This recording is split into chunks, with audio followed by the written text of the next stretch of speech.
So my name's Travis Alexander. I'm a postdoctoral fellow in medical humanities at Rice University. I'm joined here by Amanda Caleb, who is a professor of medical humanities at Geisinger Commonwealth School of Medicine, and my colleague Alikia Garam, who's an undergrad studying medical humanities at Rice University. So we're here to talk to Dr. Caleb about some of the work she's doing on rhetoric of pandemics. So I think Alikia will start off to ask Dr. Caleb a little bit about an introduction to her work in this project.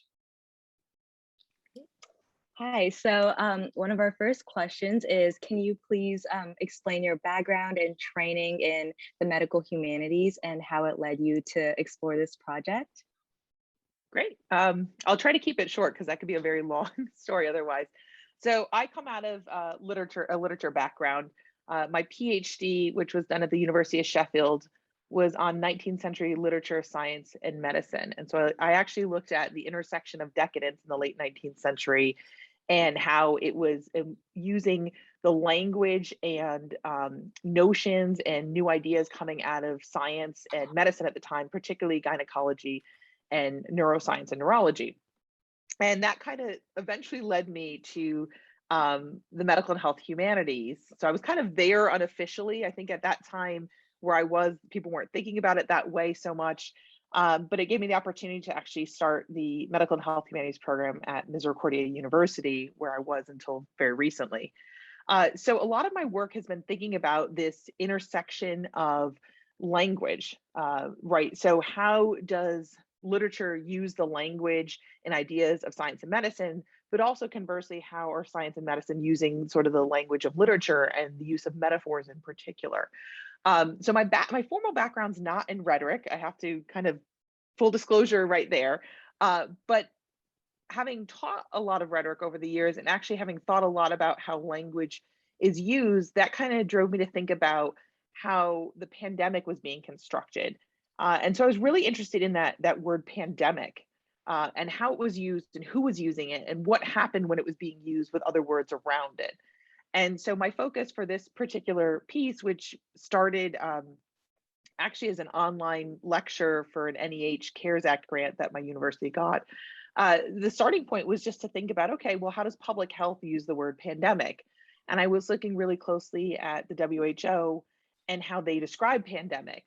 And I kind of got into the weeds really quickly, not surprisingly, but I was interested in thinking about, description versus definition. And that kind of led me to think about politics and then to think about social media. So in a lot of ways, it was quite organic, but it does stem from my interest in how language functions and social, political, cultural constructions of language. And that comes a lot from my dissertation background and kind of years of kind of a heavy reliance on Foucault. I don't want to get too technical, but he's certainly in my back pocket a lot of times. So yeah, that's kind of how I ended up where I am. Foucault waits for us all.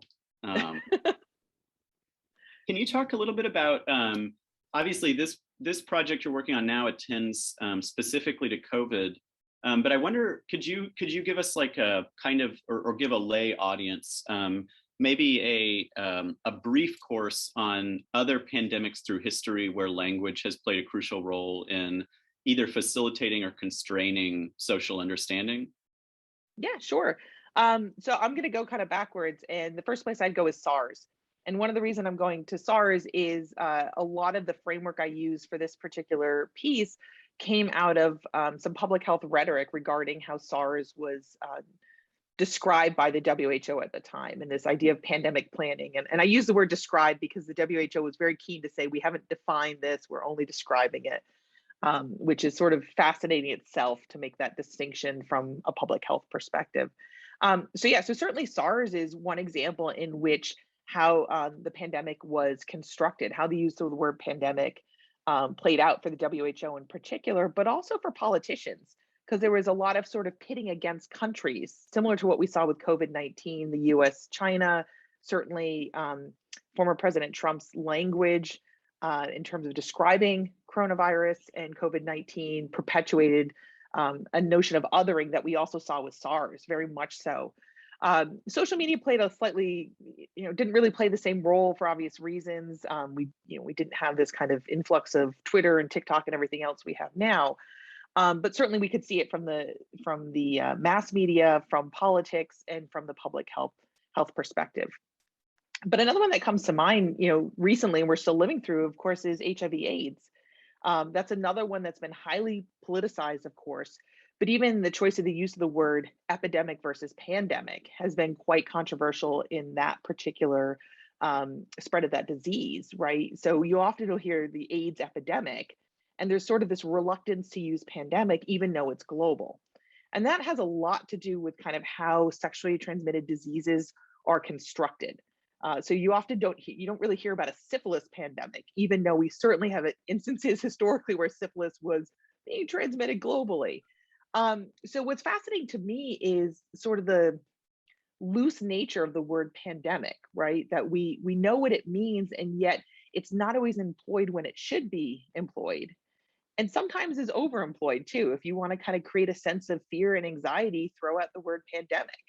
And we've seen that used kind of casually as well outside of diseases as well. The other one, of course, kind of going backwards, would be influenza, right? 1818, 1819. We think about the Great Influenza. Another example, we're thinking about the word pandemic, though not used very often. Again, it's kind of interesting where we see epidemic used more than pandemic in a lot of the literature to describe what's going on. Now, part of it has to do with communication at the time, how it's transmitted. You'll see way more usage of pandemic today than you will 100, 200 years ago. And it's not just political, it also has to do with sort of communication methods at the time. But that's another instance in sort of where it can be constructed depending on the message you want to send. So if we're thinking about sort of keeping the troops' spirits up, we're going to really shy away from the word pandemic, and even shy away from the word epidemic. You'll see a little bit in the language of the time. So just simply choosing that word, when it's used, how it's used, who's using it, who's receiving that word, so who has to interpret its meaning, certainly has played a role throughout kind of the last 100 years of epidemics, certainly. But I would say, with the WHO, obviously we have to go to the second half of the 20th century anyway, because it didn't exist previous to that. But certainly SARS seems to be this big moment where pandemic as a word becomes much more contested. And it has to do with kind of how it first is emerging and described. And then the other one, I kind of went out of order and I apologize, but swine flu, H1N1, another really heavily contested use of the word pandemic. And that had a lot to do with the WHO saying, should we or should we not call it a pandemic? We don't want to create fear. But at the same time, we're seeing this massive spread, highly contagious, even though the mortality rate was pretty low, all things considered. And that became quite politicized and covered heavily in the media. That's actually where this debate about description versus definition first emerges. The WHO puts out what we would call a definition. A reporter from, I believe it's CNN, sort of calls them out and says, hey, this isn't really fitting your definition. And then there's sort of a backtracking that says, well, this is actually a description. And there's this revision that happens of the description, and swine flu suddenly fits in much better. And that's not to critique whether it should or should not have been called a pandemic, but simply to say we can manipulate the use of that word when needed. I want to draw out a kind of a claim or thesis that I think is implied in something you just said a minute ago, which is that there's this pressure put on the choice to use the word epidemic versus pandemic. And I wonder, would you go as far as to say that in choosing to call something a pandemic and in that way emphasizing its globality, does the ascription of pandemic function as a way of locating the origin, if not the responsibility for the origin, onto another part of the globe, right? If it's a pandemic, then its emergence at home or in the kind of nationalistic domain, it's an irruption or an interruption, right? As opposed to an epidemic whose origin might be at home. I mean, do you see, is there a geopolitics to that terminological binary. Absolutely. I would 100% agree with that. Certainly, pandemic places it sort of outside of my home place, but also everywhere. I think that's really important. So you can get away from sort of locating it in one place even and saying it's in all places, even though we might have an origin. We know, we know where COVID-19 originated, but pandemic allows that to be a bit more global and sort of simultaneously um, allow for this sort of not me and also always me because it is a pandemic. I think the other thing that's fascinating about pandemic, of course, is this root pan. And I don't want to get too far into like Greek gods and everything, but certainly just panic, right? So something about a pandemic suggests this emotional response that's to panic. We must do a lot more. Whereas an epidemic just doesn't have that root in it, right? It doesn't have that sense of panic. So even if we don't understand the difference between an epidemic and a pandemic, and if people don't, that's understandable because they're used interchangeably so often. But we know that pandemic sounds more serious and requires, or seemingly requires a more intense response. But I think your point about the geopolitics is spot on. And certainly we saw that with COVID-19 when we saw politicians using pandemic versus epidemic. And not to pick on former President Trump too much, but he's a great example of kind of the shifting use of the term. What's fascinating in some of my work in looking at his speeches is that the use of, he would call it a pandemic, COVID-19, when it could be associated with other aspects of his political agenda, for instance, immigration. So suddenly pandemic immigration.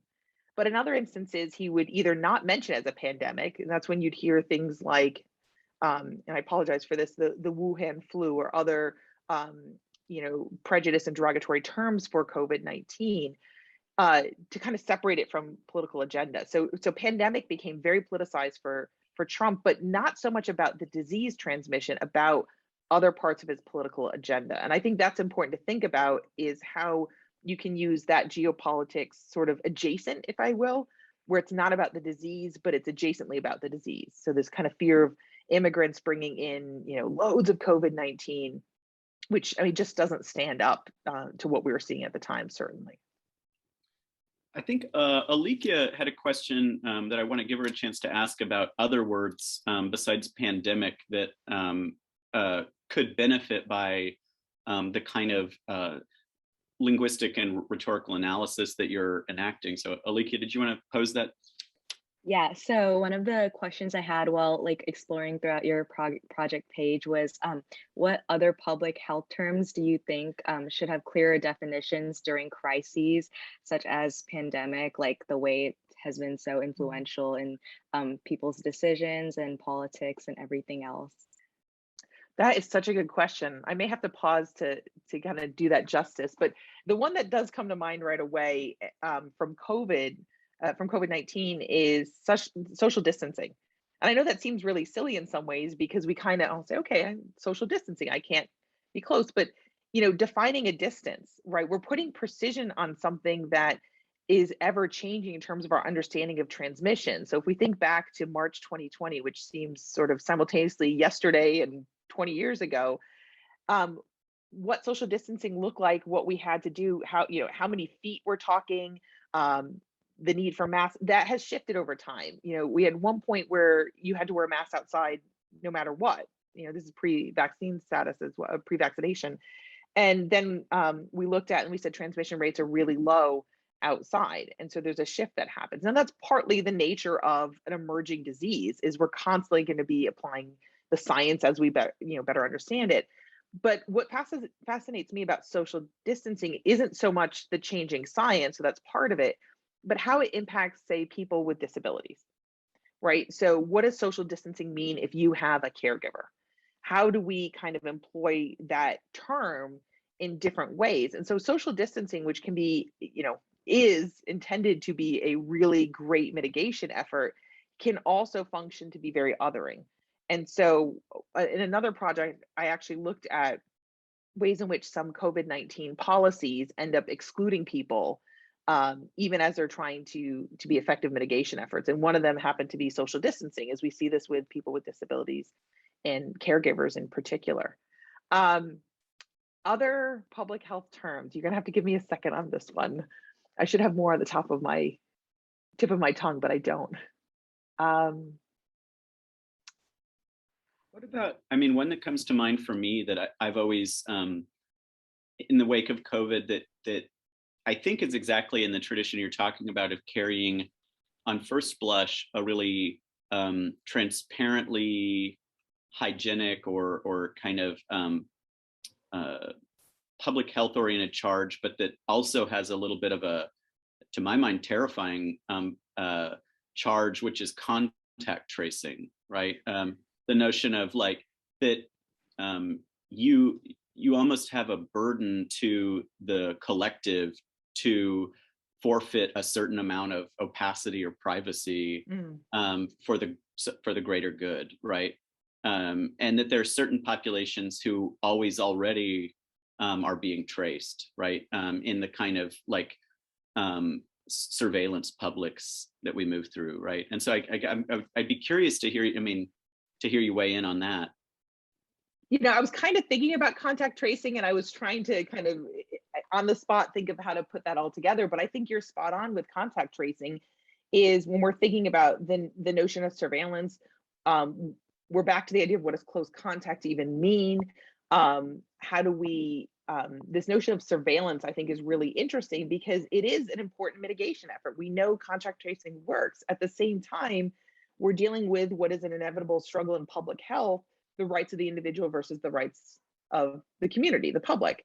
And so you are asked to give up some of that privacy because you are disclosing who you've been around. And interestingly enough, you're disclosing other people's privacy without their permission, right? Because I have to say, oh, I was with Travis, and you don't know that I've just disclosed that we were together.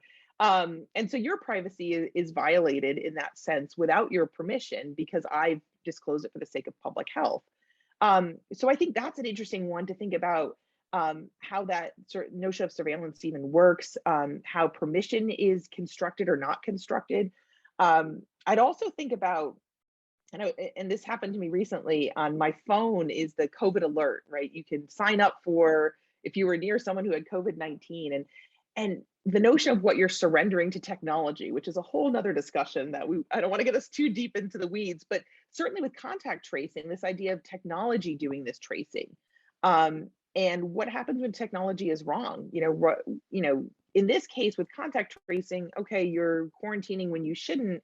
That might not seem that bad, apart from what does that do to childcare, to jobs, to mental health.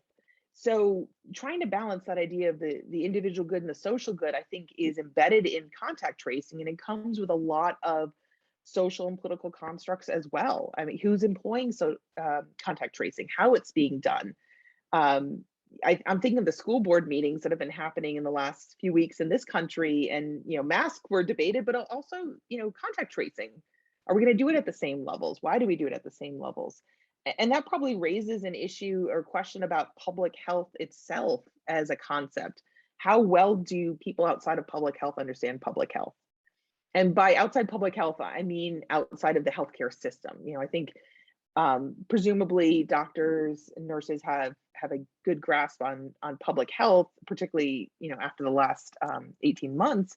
But for the layperson, what does public health mean? What are the obligations of public health? And because public health, and I'm going to say something controversial, and I hope this doesn't come back too harshly since I'm studying for my MPH right now. But I would say from my background as a lit scholar, public health is always political. When we look at the agendas, when we look at the CDC, they are beholden to the administration in power at the time. If we look historically at the CDC's website, we can see when George W. Bush was president, this sort of absence of information about protection for sexually transmitted disease and preventing pregnancy. So we just didn't see references, or a lot of references to condoms, birth control, et cetera, but a lot more about abstinence only. And so that tells you it's a very contemporary example that you can say public health is certainly political.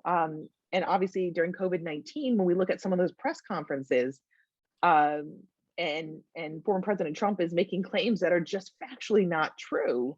And you have sort of Dr. Deborah Birx and Dr. Anthony Fauci behind him, and Fauci's pulling faces left and right, and Birx has just got this like strange smile because they know it's not right. And yet this is politicizing public health. And they're, you know, they have an obligation, they're appointed by, particularly in the case of Birx, to the president. And so the nature of public health existing under the government in many countries, but in the US in particular, makes it constantly political. And then I think on top of it is the fact that you have sort of all these people on social media who are having claims about public health. Well, I don't need to wear a mask because I've not been wearing a mask and I didn't get COVID, right? And therefore I don't need to do this. And there's sort of this, armchair public health expert that has emerged in social media, which I find utterly fascinating. I just don't remember seeing this in quite this way previously for other issues. That becomes sort of a socially constructed public health. There's the real public health, the scientifically, charged and knowledgeable public health that's based on good peer-reviewed research. But then this sort of counter public health that's emerged, where I can socially construct what public health is and how I should behave, and then of course the political public health. So you have all these warring factions that right now we're in this very, I think, contentious moment with public health about how they communicate and how to kind of break down this issue of misinformation that's pretty prevalent right now. I really find this kind of provocative, the idea of almost the phantasmatic public health that exists at more of the demotic register, right? The imagined public health, which is always passes itself off as common sense public health, but which really is a kind of aspirational and disciplinary configuration. That's more of absolutely. A statement. No, I agree with you. I think the funny thing is, I think leaders in public health were sort of taken aback with people not following. And to be clear, historically, if we go back to the Great Influenza, there are people who didn't want to wear masks. They had to fine people for spitting on each other. I mean, what we're seeing now is not new by any means. We can even go back to my period in the 19th century, and we see all sorts of horrible things with cholera as well. So that's not necessarily new.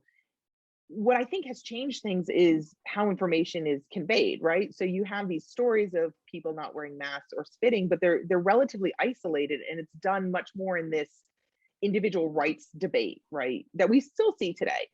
But we're also seeing this kind of storytelling, the anecdotal telling, that I think has become much more pronounced, largely due to social media. So you have my cousin's sister's car dealer's daughter had this thing that happened with COVID, right? Got the vaccine and died, let's say. And it's this sort of folklore tradition that has embedded itself into social media about public health. And I think that's something that in some ways is unique simply because of how widespread it is and how global it's become. We're back to that word global and pandemic. And I think that has taken public health aback a little bit. They're used to pushback, certainly. If you think about when some of the smoking legislation, right? I'm in Pennsylvania, so when Pennsylvania legislated that you couldn't smoke in restaurants or where 85% of the sales was food, there was a lot of pushback. Certainly, this is my right to smoke here. But I think it was what's a little bit different is it wasn't so much that a good chunk of people didn't believe the science. They just wanted to be able to do what they wanted to do.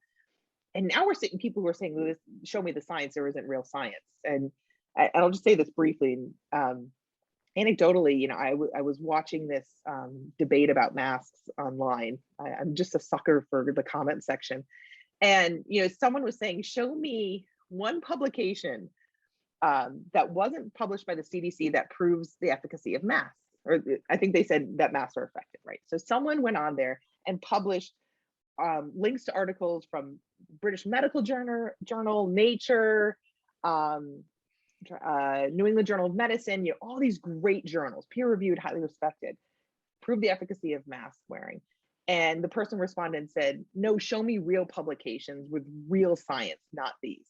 And I was just blown away because from our perspective, this is kind of the cream of the crop publications in these areas. So that's something that I think, we really have to be attentive to, is sort of this construction of knowledge that's happening, this counter knowledge, um, with regards to science. And I like using the word counter knowledge, in addition to misinformation, because I think both is happening. There's misinformation, but there's also idea that I have a different knowledge set, and my knowledge set is as valid as your knowledge set, and that's very troubling when it comes to things like health.